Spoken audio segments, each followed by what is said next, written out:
สบายดีอาจารย์หมดทุกคนวิดีโอนี้แม่นวิดีโอแนะน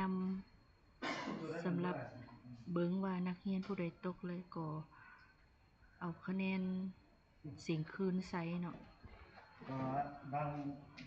เราจะมาเบิ่งอยู่บนจะเบิ่งอยู่บนวิชาการนี่เนาะแต่ละขันมันจะเฮ็ดสั่งรวมอยู่ในนี้หมดแล้วเขาจะมาเบิ่งขันม.1 ก่อน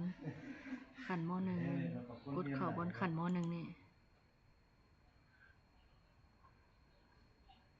ขันม.1 นี่เนาะ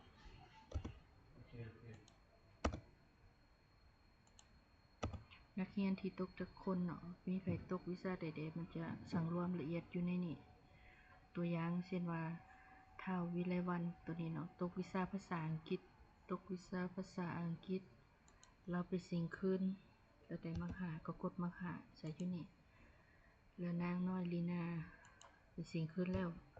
สิ่งบ่ได้สิ่งใดแต่มัก3เฮาก็กดมัก3ใส่สิกลายเป็นนักเรียนตกเนาะแล้วอีกผู้นึงcopy วิชาศึกษาพลเมืองวิชาศึกษาพลเมืองไปสิ่งแล้วบ่ได้แต่มัก3สิก็กดมัก3ใส่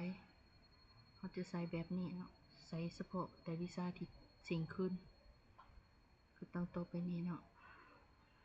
แต่ละขั้นแต่ละวิชาเฮ็ดคือกันหมดแบบนี้เนาะขอบใจ